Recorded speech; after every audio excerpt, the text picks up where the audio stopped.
దేవుని బిడ్లారా, క్రైస్తవ జనాంగమా, మీరు ప్రతిదినము దేవుని మీద ఆధారపడుతూ దేవుని శక్తిని, దేవుని జ్ఞానాన్ని పొందుకొని ముందుకు నడవాలని దైవ సేవకుడిగా కోరుతున్నాను.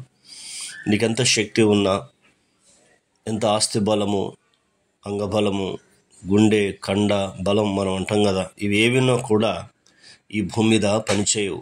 ఎందుకంటే ఈ భూమి మీద దుష్టుని యొక్క ప్రభావం ఉంటుంది. వాణ్ణి మనం జయించాలంటే యేసు క్రీస్తు యొక్క కృప, ఆయన దయను సంపాదించాలంటే ఆయనకు మనం సమయం ఇవ్వాలి. ప్రార్థన సమయం, విజ్ఞాపన సమయం, స్తుతించడం, ఆరాధించడం, ఆయనతో సమయం గడుపుతున్నప్పుడు నీ జీవితంలో ఆయన అద్భుతం చేయబోతున్నాడు. దేవుడు ఇశ్రాయేలు ప్రజలకు, యూదా జనాంగానికి ఇచ్చిన వాగ్దానము నీ జీవితంలో కూడా నెరవేర్చబోతున్నాడు. ఆ మాటలను విని మనం దీవెనలు పొందుకుందాం. ఇర్మీయా గ్రంథము 33వ అధ్యాయము 14వ వచనాన్ని చదువుకుందాం.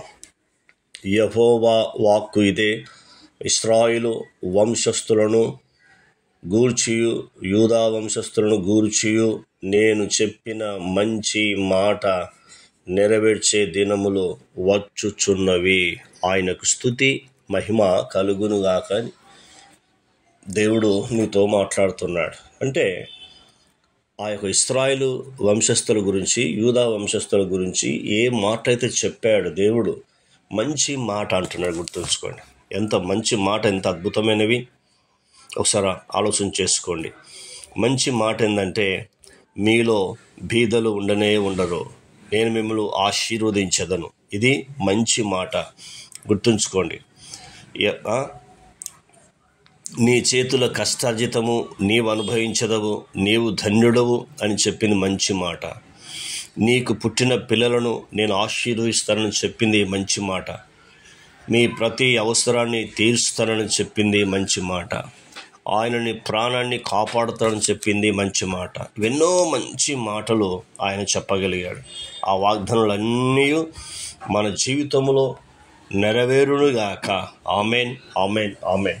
కాబట్టి ఇక్కడ ఆ నెరవేర్చే దినాన్ని దేవుడు ఇస్తానన్నాడు. ఇప్పుడు మనం చూస్తున్నప్పుడు కొత్త నిబంధనలో యేసుక్రీస్తు వాగ్దానాలు కొరింథీ సంఘానికి పౌలు రాసి, యేసుక్రీస్తు వాగ్దానాలు అన్నీ అవునన్నట్టుగా ఉన్నాయి. అవన్నీ మనం స్వతంత్రించుకోవడానికి దేవుడు కృప చూపుతున్నాడు. ప్రతి వాగ్దానము దేవుడు మనకిచ్చాడు.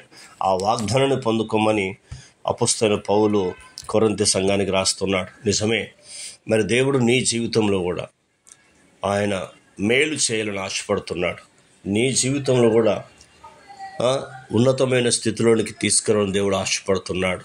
మరి అంత గొప్ప దేవుని కలిగిన నీవు ఆయన చెప్పే మంచి మాటలు నీలో నెరవేరాలంటే ఖచ్చితంగా ఆయన మీద ఆధారపడుతూ ప్రార్థన జీవితం కలిగి ఉండాలని కోరుతున్నాను. ప్రార్థన. కన్న తండ్రి, నీకు స్తోత్రాలు.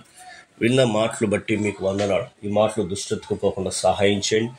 ఈ మాటల ద్వారా మమ్మల్ని ధైర్యపరిచి ఆదరించి ముందుకు నడిపించిన మీ కృపకై వందనాలు చెల్లిస్తూ యేసుక్రీస్తు నామంలో అడిగినవన్నీ పొందుకున్నాం తండ్రి. ఆమెన్. తండ్రి, కుమార, పరిశుద్ధాత్మ త్రియేక దేవుని యొక్క దీవెనలు, ఆశీర్వాదములు మనందరికీ సదాకాలం తోడై ఉండి నడిపించి ఆశీర్వదించునుగాక.